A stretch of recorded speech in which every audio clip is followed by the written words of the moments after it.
Okay, since DAO is currently in development hell, it's time for me to drag out this movie, recommended in a comment of one of my other TF Media videos, because that's what brings in the views, I guess. So here's Sam, a 2015 or 16 or 17 movie that... Actually, I've never heard of this movie before. Before we get into it, let's check that plot synopsis.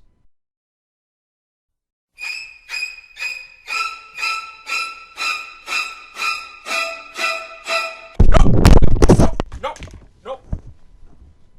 I refuse. I refuse. No. If this turns into Xerophilia, I swear to God someone is getting murdered. And now I just set myself up to do Xerophilia too. God damn it! Well, it's either this or another month of silence, so... Yeah, that's exactly what I thought. Here's Sam. Oh, my God, he texted you? Tim. He's so not worth it. I think she should have left him like a long time ago, but... Did you catch a word of that? Nope. It's a known fact that the adult male brain is incapable of understanding female speed talking. Last time I tried, my head hurt for 3 days.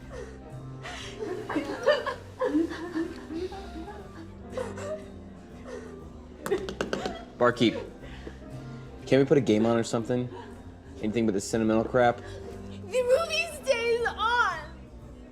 Whatever. Let that set the tone for the rest of this video. You know what? No, I'm not being fair. I'm going to give this movie a chance. Paradox Alice had Alex, and it's not like his dialogue before the transformation was much better than this. Women are demented. They babble incoherently, they cry at the drop of a hat. To me, those are two major symptoms of crazy. Another Sam Wellman, expert opinion on women. Damn straight. There ain't a female on this planet that I can't figure out in a minute flat. Especially Georgette. Diagnosis, nymphomania. If your goal was for me to hate this character, you have succeeded. Okay, you get the point. Our main character here is Sam, a playboy office worker who thinks he's hot shit and can get any goddamn woman he wants, but refuses to actually have a steady relationship with anyone. You know, the average slasher movie victim. Do you know the first thing I noticed about a woman? Her ass. And that's when I shot him, Your Honor. Okay, pull back again. Given the synopsis, I know what it's trying to do here. It's about as subtle as an anvil on someone's skull, but some anvils need to be dropped. The problem is that what they are doing is setting up the asshole victim getting his karmic retribution. And I'm right back into the boiling waters of the assignment's handling of trans people on top of the toxic sexual harassment. Thanks! I hate it. The fact that this is topical was not my intent. Get the point already? Good, I can skip to the end of the setup.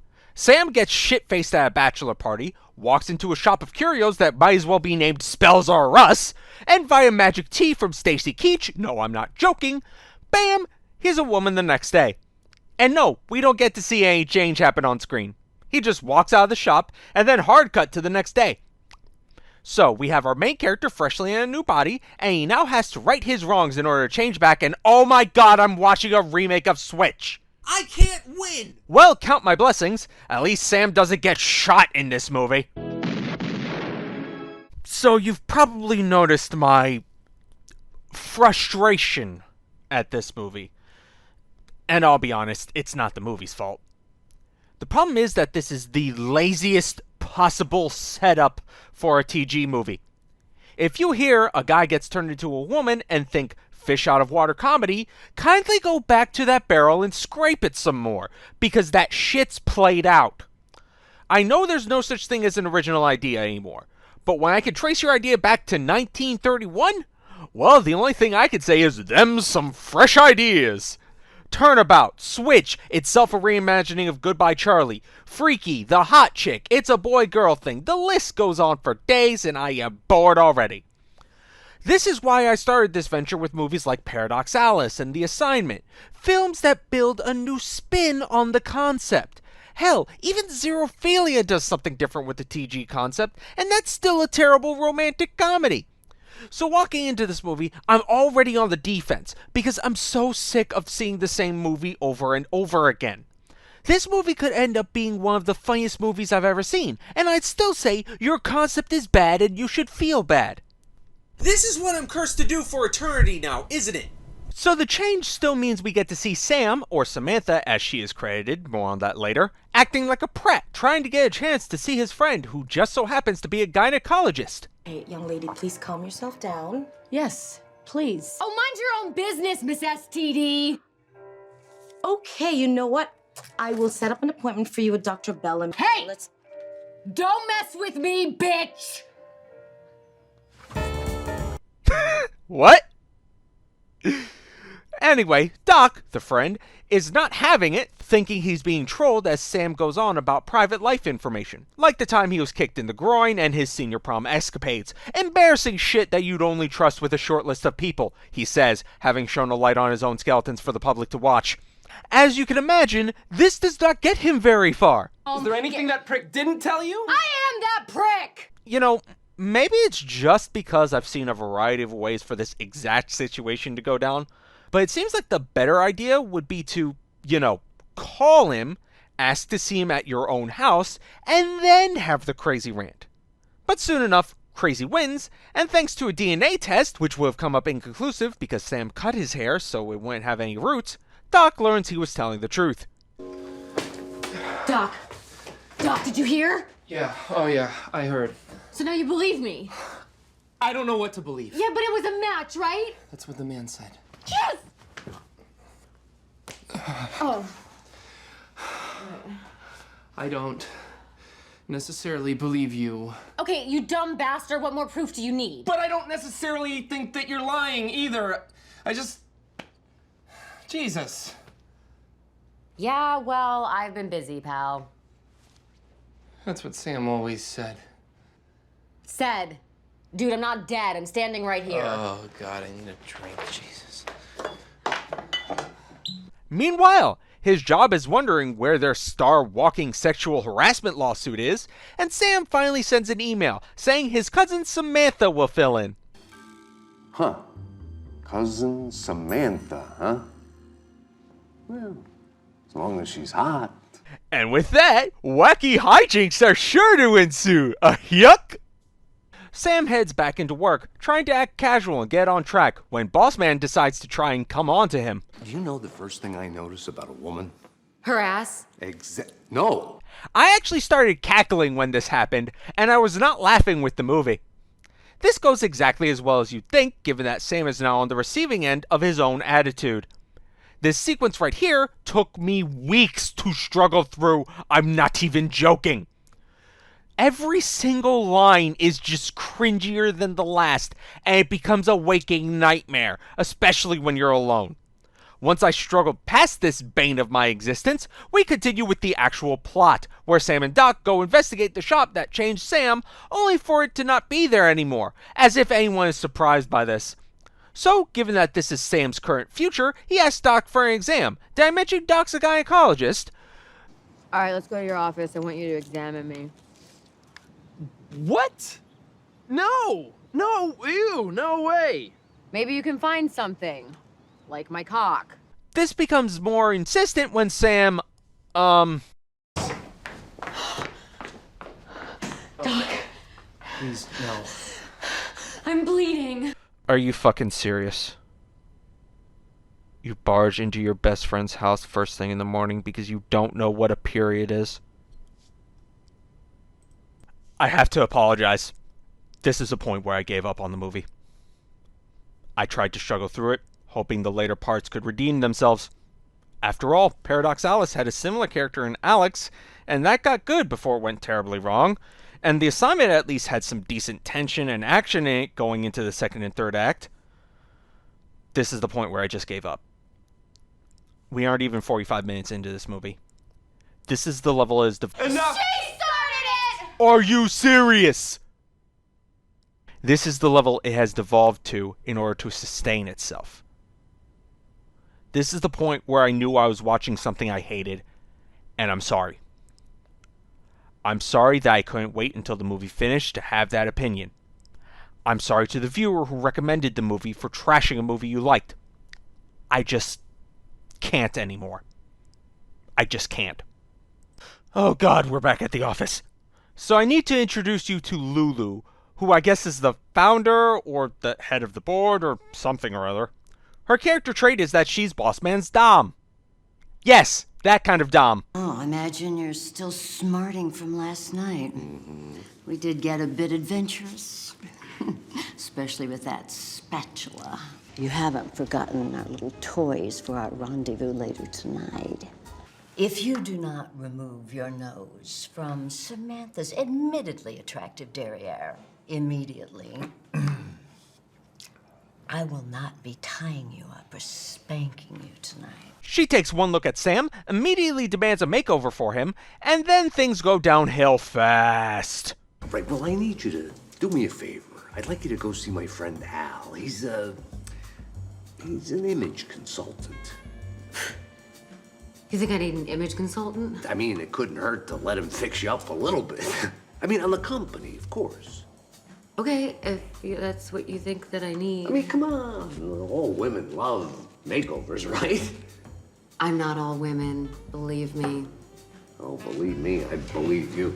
Yeah, okay, so what kind of a makeover were you thinking? No, just, maybe a little makeup and hair, maybe a little cleavage, something a little more flattering down here. Okay, yeah, god damn it, Seymour! What? You're a freaking octopus, you know that? Samantha, that language is very unladylike. Despite this, Sam still goes for the makeover anyway, where... What's your name? It's Mr. Blondell. Misterblondell. Right. Blondell teaches Sam the ways of the woman, and you know what that means. Montage time! I'd play the montage song here, but I don't want to get content ID'd. By the way, the office meeting, it goes excellent. Nothing to say here. Okay. I've been ignoring it, but it's time I talked about it. After Sam gets turned into a chick and crazy rants at Doc, he's been having problems with Cynthia, his fiancée.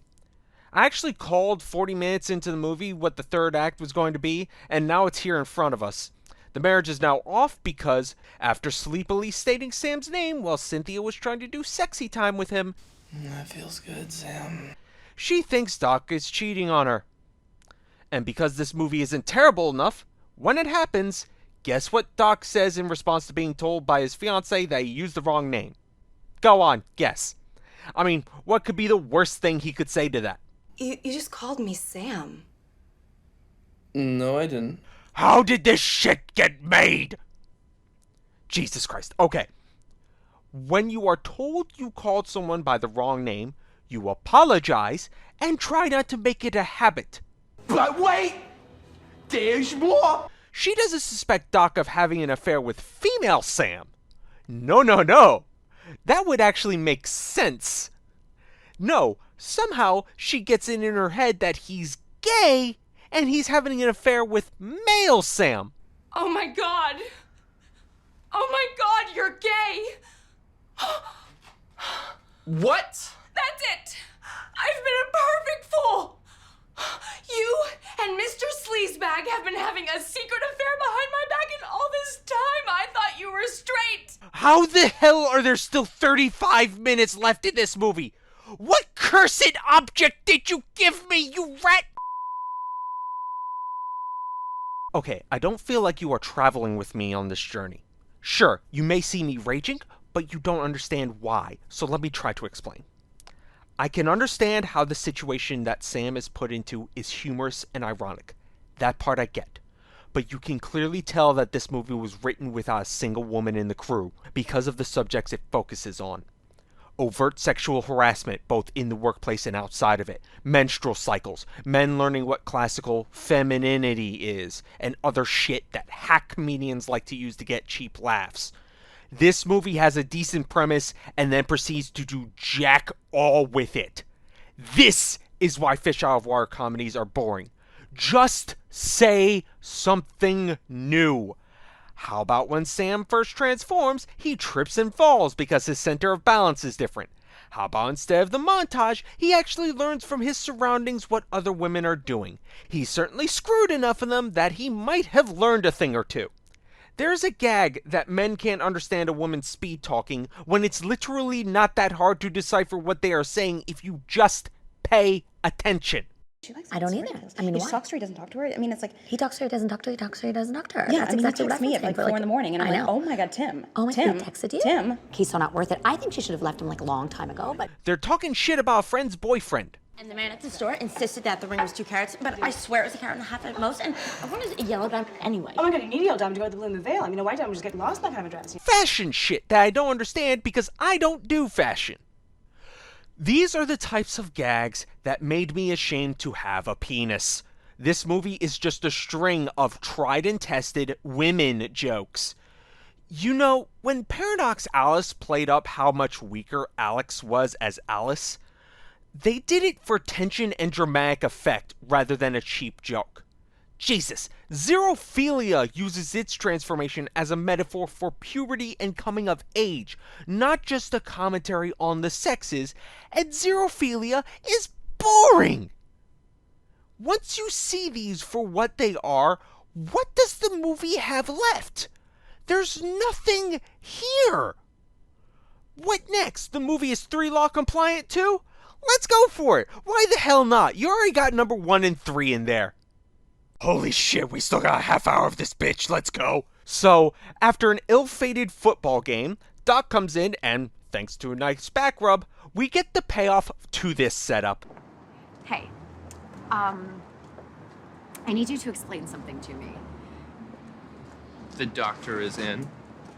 I need you to explain to me why there is nothing happening down there. You know, I look at girls, nothing. I look at guys, nothing. I look at porn, nothing. Women have a completely different mind-body connection than men. Their arousal is more subtle. It's more intricate. They have to really like the person they're with to feel fully aroused. Oh my God. She's alive! Yup! Yes, really! I am so thick that I didn't realize there was going to be a goddamn love triangle. Sure, why not? Let's add another cliche into this farce. You know, in my original script, I jumped the gun and started recording because the movie is that painful to sit through, and I have this line recorded. Because, you know, it's not like this plot could have been interesting by giving Sam the difficult decision between love and being a guy, mirroring the difficulties that Doc is currently having between his love for his fiancée and his friendship with Sam. Yeah, never thought I'd see the day where a movie listens to my suggestions live while I'm watching the movie. Well, credit where it's due. You caught me off guard. Speaking of love triangle...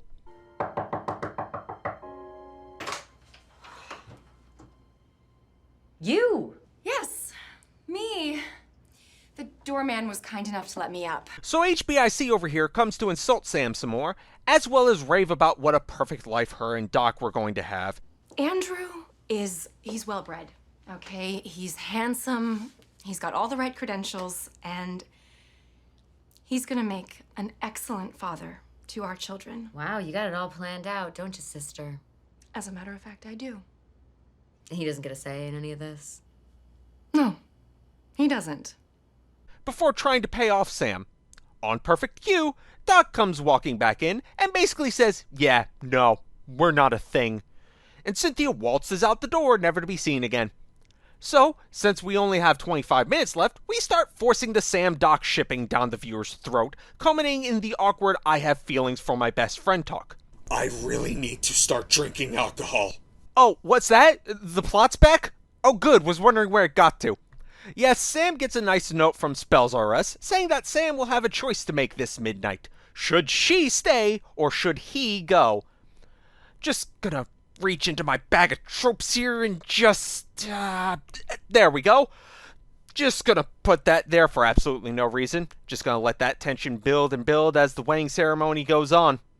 Oh, Jesus, I just realized. You guys thought that Doc was the one getting married because of the bachelor party. No. They just happened to be engaged. Yeah, no, that's just a thing. Yes, as the ceremony winds down, Sam makes the decision that she'd rather be with Doc than be a guy, and the movie ends with Sam and Doc enjoying a lovely kiss outside the Spells R Us as it disappears. The end! Someone get me a goddamn drink! This was a struggle. Once I hit the 45-minute mark, I knew this was going to be a chore, but goddamn did this take way longer than expected. I'm sure this movie has fans. It's not absolutely deplorable by any measure. It's just deeply mediocre and leaning way too hard on old jokes that have been done 100 times. I'm sorry, but this is the prototype for the TG movie I despise.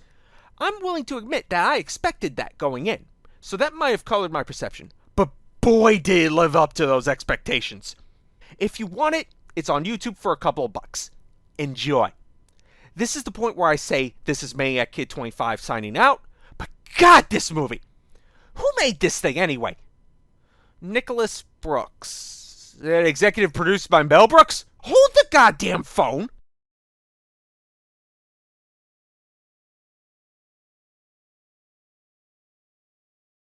What the